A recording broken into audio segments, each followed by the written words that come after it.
긍정적으로 생각해 라는 말 많이 들어보셨을 겁니다.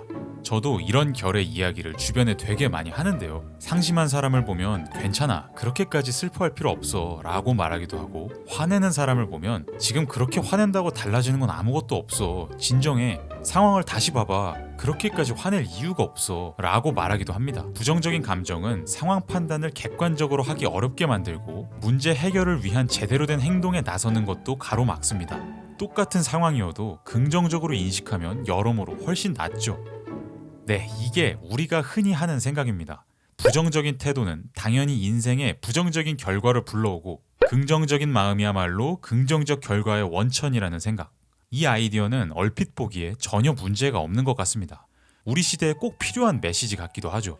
심한 경쟁 속에서 세상에 치이며 큰 불안과 비교에서 오는 좌절감을 견뎌내야 하는 현대인에게 상황을 긍정적으로 바라보라는 말은 큰 힘이 됩니다. 실제로 요즘 전 세계에서 가장 인기 있는 철학 중 하나는 스토아주의인데요. 실리콘밸리 등에서 성공한 기업가들 중에는 스토아주의에 관심을 갖고 있는 경우가 아주 많습니다. 스토아주의는 나에게 닥치는 외부적인 일들을 우주 안에서 일어나는 어쩔 수 없는 사건으로 인정하며 받아들이고, 현실적으로 내가 통제할 수 있는 것들에 집중해서 상황을 변화시키는 걸 강조하는 고대의 철학 사상인데요. 스토아주의에서는 순간적으로 드는 두려움과 불안 등의 감정과 실제 상황을 구별해서 이 상황 속에서 반드시 그런 부정적인 감정을 가져야 될 필요는 없다는 걸 깨닫는 과정을 중요시합니다. 그럼으로써 마음의 평정을 얻을 수 있다고 보고요. 요즘에 이런 긍정적 방향의 사고 전환을 실천하면서 능률을 끌어올리고 더 행복한 삶을 살 수 있다고 믿는 분들이 많습니다. 요즘 한국에서 엄청나게 유행하는 쇼펜하우어의 철학도 불필요한 부정적 감정을 없애는 것에 많은 초점을 두고 있죠. 그런데 미국의 철학자 크리스타 토마스는 이번에 출간된 악마와 함께 춤을 이라는 책에서 부정적 감정이 우리 삶에서 대체 불가능한 근본적인 가치를 갖는다고 주장합니다. 토마스는 부정적인 감정을 줄이거나 피하려고 할 게 아니라 오히려 온전히 느끼려고 할 때 우리 삶을 가장 올바른 방향으로 이끌어갈 수 있다고 주장하는데요. 먼저 애초에 고대 사상가들 중에는 부정적 감정이라는 구별 자체에 반대하는 사람들이 있었습니다. 대표적인 인물이 우리에게 익숙한 공자입니다. 공자는 마땅하게 부정적인 감정을 느껴야 하는 상황이라는 게 있다고 생각했습니다. 그럴 때 스토아주의자나 쇼펜하우어처럼 초연한 모습을 보이며 부정적인 감정을 느끼지 않는 건 무감한 거라고 봤죠. 예를 들어서 공자는 가장 사랑하는 제자인 안회가 죽었을 때 너무나 크게 슬퍼했다고 합니다. 그걸 보고 제자들이 아니 선생님 너무 애통해 하시는 거 아닙니까? 이렇게 묻자 내가 이 사람을 위해 애통해 하지 않는다면 대체 누구를 위해 애통해 하겠느냐? 라고 반문했습니다. 깊이 애정하는 사람이 세상을 떠났을 때 슬퍼하지 않는 건 적절한 반응이 아니라는 거죠. 이런 상황에서 우리는 슬픔을 억제하려고 노력할 게 아니라 오히려 마음에서 우러나는 대로 슬퍼하는 게 더 좋은 성품을 갖춘 사람의 모습이라는 게 공자의 생각이었습니다. 서양의 아리스토텔레스도 비슷한 결의 생각을 했습니다. 아리스토텔레스는 덕 있는 사람은 중용을 지킬 줄 아는 사람이라고 봤는데요. 중용이란 과하지도 않고 모자라지도 않는 것을 뜻합니다. 아리스토텔레스는 중용이 감정에서도 지켜져야 한다고 봤습니다. 예를 들어서 분노할 만한 상황이 있을 때 분노를 너무 과하게 해서도 안 되며 그렇다고 너무 적게 해서도 안 됩니다. 아리스토텔레스는 자신 또는 자신과 가까운 사람에게 정당한 이유 없이 가해진 명백한 모욕에 대해서 분노를 해야 마땅하다고 봤습니다.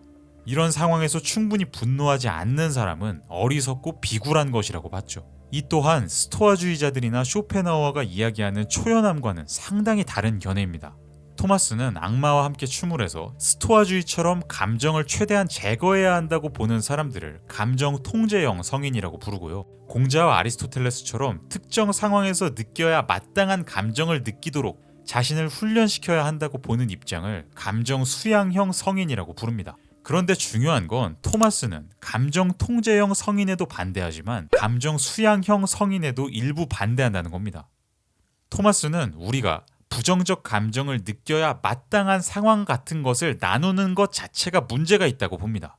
예를 들어서 만약 분노해야 마땅한 상황이 있고 분노하지 않아야 마땅한 상황이 있다고 한다면 이 둘을 나눌 기준이 있어야 할 겁니다. 그런데 우리는 이 기준을 정확히 모릅니다. 사람마다 기준이 엄청나게 다르기도 하고요. 정당한 감정과 정당하지 않은 감정을 이분법적으로 나누려고 하는 시도는 우리가 자꾸만 기만적인 자기 정당화에 빠지게 만들 위험이 있습니다. 한번 예를 들어서 생각해보죠. 토마스는 악마와 함께 춤을 해서 미국의 인종차별과 성차별에 대해서 많은 이야기를 하고 있습니다. 전반적으로 차별에 반대하는 목소리를 많이 내는데요. 그럼에도 불구하고 토마스는 페미니즘에 대해서 약간의 경계 어린 견해를 제시하기도 합니다. 일부 페미니스트 사상가들은 성차별적인 상황에 분노하지 않는다면 충분히 적극적인 감정을 가진 것이라고 보기 어려우며 분노를 표출하기를 두려워하는 것도 문제라고 봅니다. 마땅히 분노해야 할 상황이 있고 그런 상황에서는 분노를 하고 분노를 표출하는 게 정의로운 거라고 생각하는 거죠.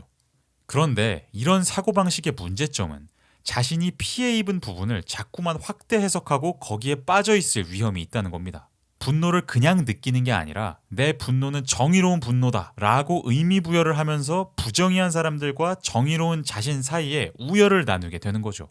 이렇게 우열을 나누는 게 때로는 필요할 수도 있습니다. 그런데 문제는 이 우열을 나누는 행위가 주는 짜릿함에 빠져서 계속 분노를 만들어낼 수가 있다는 겁니다. 인간의 자아는 항상 불안정하기 마련인데 자신이 정의로운 사람이고 불의의 피해자라는 프레임과 그에 따른 분노 속에서 자아의 안정감을 기만적으로 찾게 될 위험이 있다는 거죠. 또한 정의로운 감정의 더 핵심적인 문제는 감정을 생산적인 행동을 위한 연료로 생각한다는 겁니다.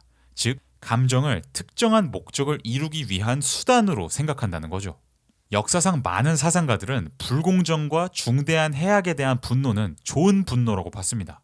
일부는 분노하지 않는다면 세상의 끔찍함에 무관심한 거라고 보기도 했죠. 이런 사상가들의 생각은 우리는 적절한 상황에서 부정적인 감정을 느껴야 세상을 더 좋게 만들어 나갈 수 있다는 겁니다. 잘 생각해보면 이런 사고방식은 감정을 느끼는 데에 초점이 맞춰져 있는 게 아니라 그 감정을 통해서 무엇을 할 것인가에 초점이 맞춰져 있습니다. 그런데 토마스는 이런 생각 자체에 강하게 반대하면서 우리는 우리의 감정을 그냥 느끼려고 노력해야 한다고 말합니다. 감정을 자꾸만 어떤 일을 이루는 수단으로 여기거나 자신의 감정이 정의롭거나 좋은 것이라고 같이 판단을 하는 것은 감정을 그대로 느끼는 것으로부터 달아나는 거라는 게 토마스의 생각입니다. 감정 통제형 성인들이 감정을 가능한 한 제거해야 한다고 대놓고 말한다면 적절한 감정을 느껴야 한다고 말하는 감정 수양형 성인들은 감정을 항상 가치 판단과 연결시키면서 감정을 그 자체로 느끼는 순간을 없애버린다는 겁니다. 토마스는 부정적인 감정은 그 자체로 우리 삶에 대해서 의미 있는 이야기를 많이 들려준다고 주장합니다. 다만 우리가 부정적인 감정은 무조건 나쁜 것이다라는 선입견 혹은 부정적인 감정은 항상 정의와 연결되어 있어야 한다는 압박 때문에 부정적인 감정 자체에 담긴 유의미한 이야기들을 파악하지 못할 뿐이죠. 대표적으로 시기심을 느낀다는 건 그만큼 내가 나를 위하며 좋은 삶이란 무엇인지에 대해 나 나름의 기준을 품고 있다는 뜻입니다. 인간으로서 자아를 형성하며 살아간다는 건 그저 혼자만의 공간에서 하는 일이 아니라 사회적 존재로서 다른 사람들과의 관계 속에서 자신의 위치가 어디이고 역할이 무엇인지를 파악하는 일을 포함합니다. 그런데 누군가를 보고 시기심을 느낀다는 건 그만큼 그 사람이 소유한 것을 내가 중시한다는 것이며 그 방향으로 나아가고자 하는 의지를 내가 품고 있다는 것을 의미합니다. 한마디로 자기에 대한 사랑이 있고 발전에 대한 열망이 있기 때문에 시기심도 느끼는 것입니다. 그런데 우리는 시기심이 안 좋은 것이라는 평가에 익숙하기 때문에 시기심이 들 때 자신의 감정을 죄악시하거나 억제하려고 합니다. 혹은 시기심의 부정적인 느낌이 싫은 나머지 재빨리 그 느낌을 피하고자 기만적인 환상을 만들어내기도 하죠. 부자들을 보면서 저 사람도 틀림없이 불행한 구석이 있을 거야 라고 생각하는 경우가 대표적입니다. 그런 생각을 하면서 당장의 내 안 좋은 감정을 달래려 하는 것은 그 감정을 있는 그대로 마주하면서 그 감정이 들려주는 풍부한 이야기를 듣는 것과 거리가 멉니다. 토마스는 부정적인 감정 자체만으로는 나쁜 결과로 이어지지 않는다는 걸 강조합니다. 나쁜 결과를 초래하는 건 부정적인 감정을 곧장 나쁜 행동으로 연결시킬 때이죠. 분노를 느낄 때 곧장 상대방에게 해를 가하는 경우가 대표적입니다. 이렇게 감정을 곧장 행동으로 연결시키는 것 역시 감정을 그대로 느끼는 것을 회피하는 행위입니다. 당장의 부정적인 느낌을 제거하고자 몸부림치는 거죠. 토마스는 우리가 행동으로 곧바로 연결시키지 않고 내면의 공간을 가진 채 그저 감정을 그대로 느끼는 것을 스스로에게 허용해야 한다고 주장합니다. 그럴 때 비로소 우리는 그 감정이 나 자신에게 들려주는 이야기를 포착할 수 있게 된다는 건데요. 토마스는 이것이 바로 철학자 니체의 핵심 아이디어이기도 하다고 주장합니다. 니체는 자신의 운명을 사랑하라는 사상을 펼쳤는데요. 운명을 사랑하라는 건 자신의 삶 전체 중에서 어떤 부분은 존중하고 어떤 부분은 무시하라는 게 아니라 전체를 모두 자기 자신의 모습으로서 받아들일 수 있어야 한다는 겁니다. 니체는 이게 기만적이지 않고 건강한 인간의 모습이라고 봤죠. 니체는 당대의 종교와 과학, 예술을 비판했습니다. 그 이유는 당시 많은 종교인, 과학자, 예술가들이 우리가 타고난 인간적 조건 중 많은 부분을 타락 혹은 낮은 단계로 간주하고 더 완성되고 높은 단계로 올라가야만 진정한 좋은 삶이 이루어진다고 봤기 때문입니다. 니체는 이렇게 우리 자신을 깎아내리고 더 높은 단계를 이상화할 때 결국 이르게 되는 건 무의미라고 봤습니다. 우리 안에는 분명 아름다운 면도 있고 추악한 면도 있으며 이 전체가 어쩔 수 없이 우리를 이루고 있는 건데 이 중에서 특정한 부분만 신성시하고 나머지는 무시하려고 하면 결국 나 스스로로부터 들려오는 진솔한 의미의 목소리를 들을 수 없게 되기 때문입니다. 그저 나 외부에 헛된 환상을 설정해두고 그 높은 것만 바라보며 살다가 언젠가는 그게 사실은 나에게 진짜 의미를 주지 않는다는 걸 느끼게 될 뿐일 겁니다. 그런 허무의 순간에 그 부정적인 감정을 덮고자 기존의 환상을 강화하거나 또 다른 환상을 찾으면서 계속 기만적인 삶을 살게 되겠죠. 이런 의미에서 토마스는 요즘에 널리 퍼져 있는 긍정주의 사상에 강력하게 반대합니다. 베스트셀러 시크릿으로 대표되는 현대의 긍정주의 사상에서는 나쁜 생각과 감정을 될 수 있는 한 걷어내고 나의 생각, 언어, 감정을 모두 긍정적 방향으로 세팅할 때 실제로 삶에 좋은 일들이 가득해지고 행복해진다는 아이디어를 밀어붙입니다. 이 사상에서는 부정적인 감정을 비합리적인 것으로 취급합니다. 마치 착시 현상처럼 세계에 대한 잘못된 해석이 부정적인 감정이라는 거죠.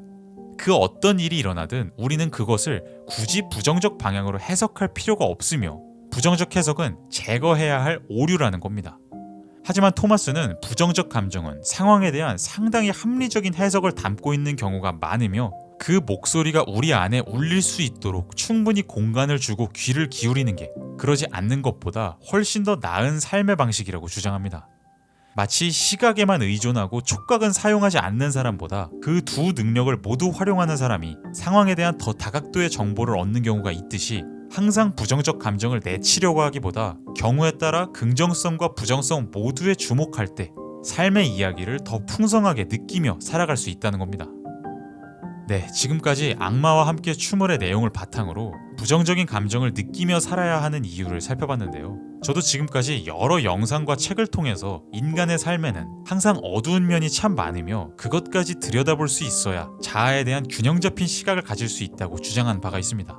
이번에 이 책을 읽으면서는 이런 맥락과 관련해 감정이라는 현상을 바라보는 새로운 시각을 살펴볼 수 있었는데요. 불안과 분노, 질투, 시기, 경멸 등 우리가 불행의 근원이라고 생각하는 감정들이 우리 삶에 기여하고 있는 바가 무엇인지 깊이 성찰하는 계기가 됐습니다.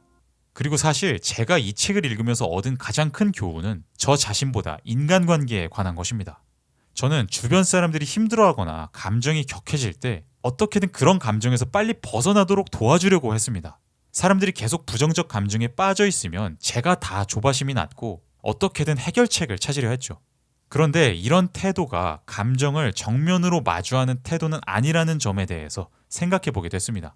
어쩌면 그 사람이 그 감정 안에 머무른 채로 잠시 동안 그 감정의 가능성을 스스로 펼쳐보도록 공간을 만들어주고 배려해주는 게 오히려 더욱 그 사람을 위한 일일 수도 있겠다고 생각하게 됐죠. 여러분은 우리가 부정적인 감정에 어떻게 반응해야 한다고 생각하시나요? 감정 통제, 감정 수양, 그리고 감정을 놔두는 것. 이 중 무엇을 추구하시겠습니까?